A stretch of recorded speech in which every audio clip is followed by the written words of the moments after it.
Le pont du diable à Èze, un récit extrait des contes et légendes du pays niçois. Lecture par Christophe Tabar.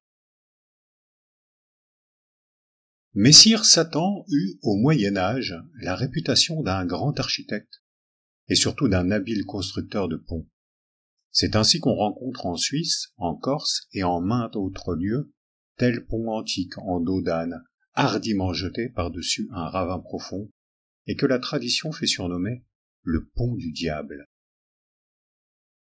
On s'expliquera que le village d'Èze ait eu le sien, s'il est vrai, comme le veut la chronique, que la campagne environnante ait été l'un des coins de prédilection où le prince des ténèbres passait ses moments de fraîche villégiature à l'abri des tisons d'enfer. Nous ne ferons pas l'honneur à cet ange déchu pour sa perversité de croire qu'il ait pu être séduit par la grâce sauvage du site et la magnificence de l'horizon. En même temps que le goût du bien, Lucifer avait perdu le sentiment du beau.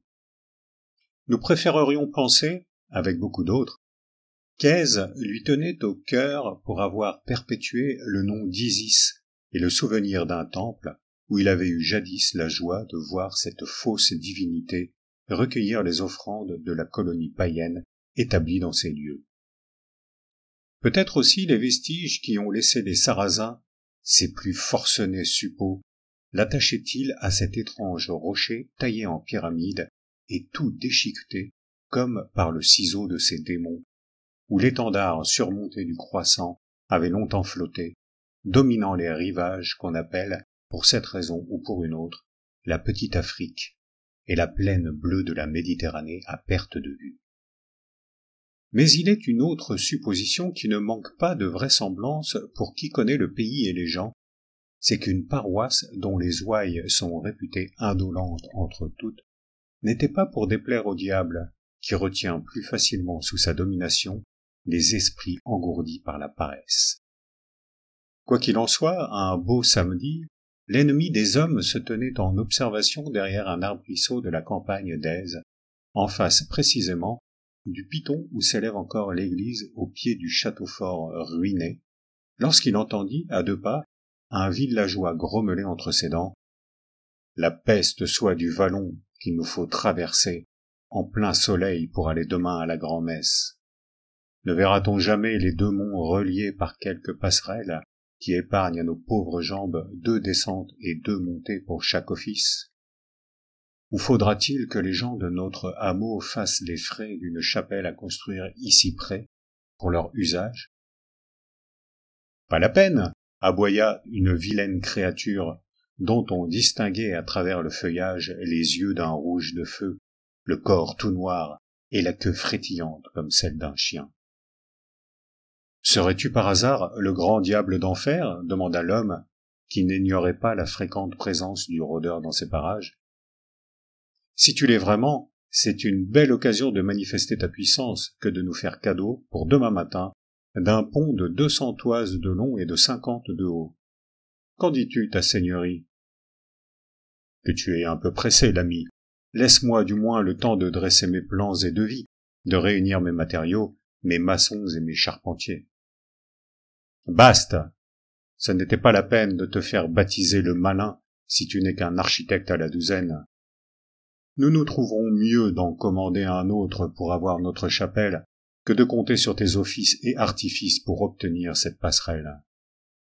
L'idée d'un sanctuaire où il y aurait une lampe sainte nuit et jour allumée et un bénitier jamais à sec désobligeait tellement le tentateur qu'il prit l'engagement de construire un vrai pont pour le lendemain si le paysan voulait faire un marché avec lui.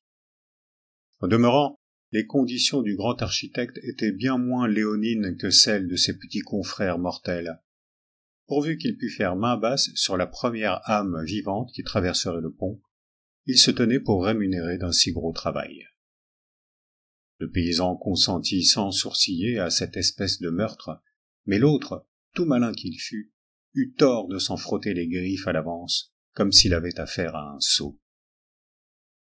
La nuit venue, les mères de famille du village, fermant leurs volets à cause d'un orage qui menaça tout à coup, crurent voir, parmi les pentes abruptes, des nuées de ces mouches luisantes appelées lucioles, monter de la petite Afrique en rasant le sol, puis contourner le piton d'Aise et envahir le vallon au pied de l'église. Or, comme les bonnes chrétiennes s'étaient signées, en soupçonnant quelque mystère diabolique, elles s'avisèrent que ces points brillants n'étaient rien moins que des lucioles, mais bien les yeux flamboyants d'une multitude de nains hideux, sans brais, ni barrettes, ni sandales d'aucune sorte, cornus du front et fourchus du pied comme des boucs, velus du haut en bas comme des fauves, à la marche aussi pressée que silencieuse, aux épaules chargées de pièces de charpente carbonisées à demi, de perches et de madriers pour échafaudage, ou d'outils au bois également noir, et dont le fer ne laissait pas d'avoir des reflets de la forge infernale. Tout à coup l'orage se déchaîna si violent que, de mémoire d'homme, on avait ouï pareil fracas de tonnerre. Les carreaux multipliés de la foudre s'abattirent sur les flancs de la montagne voisine, fendant en tous sens les rochers les plus massifs, au commandement de Satan, de manière à les réduire en moellons propres à la maçonnerie. Les piles élancées montèrent comme par enchantement, et un long tablier de bois enduit de bitume reposait dessus avant que le premier chant du coq eût salué l'étoile du matin. Le dernier coup de marteau donné, l'armée des diablotins rentra sous terre par d'imperceptibles fissures. L'aurore ne surprit pas la moindre escouade attardée. Seul, au milieu du pont, le maître, accoudé sur la barre du garde-fou, tout fier de son chef-d'œuvre, attendait, en sifflotant, le moment d'en recevoir le salaire. Il attendit patiemment, bien sûr, de faire sécher de jalousie les puissances d'en haut, jusqu'à ce que retentit, à travers le vallon, le premier coup de cloche annonçant la grand-messe dominicale. Il vit alors un gros de paroissiens endimanchés qui se pressaient à l'entrée du pont, ayant à leur tête le paysan avec lequel le marché avait été conclu. « Hé, c'est donc toi !» cria le prince des ténèbres d'un ton gouailleur, « qui t'offre pour descendre servir ma messe en enfer ?» « Est-ce que tu n'y vois pas sans lunettes ?» répondit l'interpellé. « Regarde le servant que je t'ai trouvé. » Et, ce disant, il donne à flairer à son chien une meule de fromage qu'il fait rouler aussitôt sur le plancher du pont, où l'animal s'élance pour la rattraper. « Nous sommes quittes, mon architecte, » ajoute le fin matois. « Je te devais pour salaire une âme vivante, je t'apporte celle de ce toutou noir.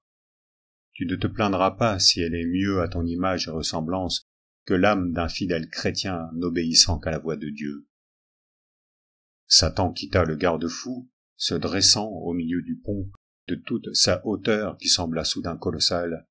Puis, furieux, il happa le malheureux chien au passage, et, l'ayant fait tournoyer par la queue au-dessus de sa tête, disparut avec lui à travers le plancher par un trou d'où monta une colonne de fumée. Le pont était libre, tous nos bons villageois s'engagèrent dessus avec des cris d'admiration. Mais force fut de s'arrêter devant le trou béant, qu'ils s'essayèrent vainement à boucher dans la suite. Ni poutre gigantesque, ni quartier de roc, ni aspersion d'eau bénite, ni exorcisme d'usage ne vinrent à bout de réparer la brèche du démon.